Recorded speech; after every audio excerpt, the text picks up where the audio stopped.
সমবেতা যুজুৎসব মামক পাণ্ডবশ্চৈব Kim কুর্বত Sanjay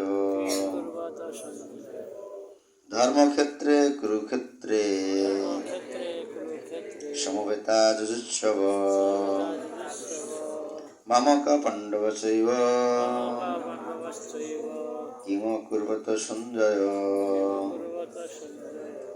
সবাই বলেন অনুবাদ।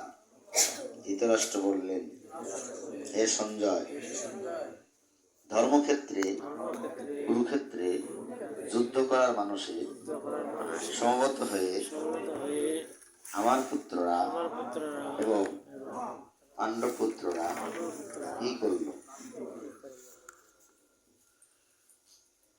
তো এই প্রথমে বলেছি এই জায়গার নাম হলো ধর্মক্ষেত্র। আমরা বিভিন্ন ধামে যাচ্ছি, এক একটা ধামের আলাদা আলাদা বৈশিষ্ট্য আছে। এই ধর্মের বৈশিষ্ট্য এখানের বৈশিষ্ট্য হলো সারা পৃথিবীতে শুধু Bangladesh, Bharat, Singapore, Dubai, Malaysia না, এরকম কোটি কোটি ব্রহ্মাণ্ড আছে। এই পৃথিবীতে যত ব্রহ্মাণ্ড আছে এবং এই পৃথিবী সৃষ্টির থেকে সারা পৃথিবীতে যত ধর্মক্ষেত্র আছে তার মধ্যে এই জায়গাকে কৃষ্ণ পবিত্র স্থান বলে ঘোষণা করেছেন। কেন? এখানে যারা অসুর তাদের কি করা হয়েছে? বিনাশ করা হয়েছে। যুদ্ধে লক্ষ লক্ষ মানুষ এই দেখা যাবে, একদিক থেকে আরেক দিকে তাকালে চোখে শেষ হবে না, এত বড় যুদ্ধক্ষেত্র। সেখানে যুদ্ধ হয়েছে। যুদ্ধের যে রথ ছিল সেই রথের সামনে কে ছিল? না, রথের সামনে ছিল কৃষ্ণ আর পিছনে কে ছিল? এই বিশ্ব ব্রহ্মাণ্ডের অধীশ্বর পরমেশ্বর ভগবান শ্রীকৃষ্ণ। তিনি তার শিষ্যের জন্য উনি রথের চালক হইলেন, ড্রাইভার হইলেন। হ্যাঁ, বলছিলেন আমি এবে অস্ত্র না ধরবো, প্রাণে কাউকে না মানব। আমি অস্ত্র ধরবো না, এই কুরুক্ষেত্রের যুদ্ধে আমি অস্ত্র ধারণ করবো না। কথা তো দিয়ে দিয়েছে, এখন কি করা যাবে?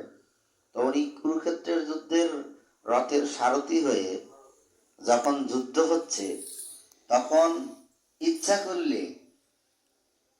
করলে উনি এক নিমিষে সমস্ত সৈন্যদের শেষ করতে পারত, কিন্তু তারপরে 18 দিন সময় লাগিয়েছেন। 18 দিনে লক্ষ লক্ষ সৈন্য, লক্ষ লক্ষ অসুররা এখানে বধ হয়েছে। এখানে ব্রহ্মকুণ্ড আছে, ব্রহ্ম সরোবর আছে, ঠিক আছে। এই যে কুরুক্ষেত্রে যেখানে যুদ্ধ হয়েছে, যেখানে ভগবান শ্রীকৃষ্ণ কাছে অর্জুন জোরহাত করে বলছে, হে ভগবান, গীতার শ্লোক বলছে, কার্পণ্য দোষ অপহত স্বভাব। বলছে, হে গোবিন্দ, হে মধুসূদন, হে সখা, হে গুরুদেব, আমি যুদ্ধের সময় কতবার তোমার পিঠে লাথি মারছি, তীর ছিল না, ডান পদে লাথি দিয়ে বলছে খুব খারাপ মুহূর্ত, রথ ডান দিকে নাও, বাম পদে লাথি মেরে বলছে বাম দিকে নাও।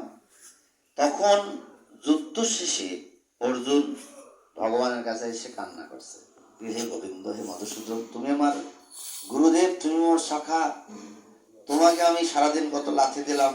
আর ওই লাথি খাওয়ার মাঝখানে কৃষ্ণ মাঝে মাঝে পিছন দিকে তাকায় বলছে, ভগবান, লাথি দাও বটে, কিন্তু একটু ধীরে দিও, ব্যথা পাই।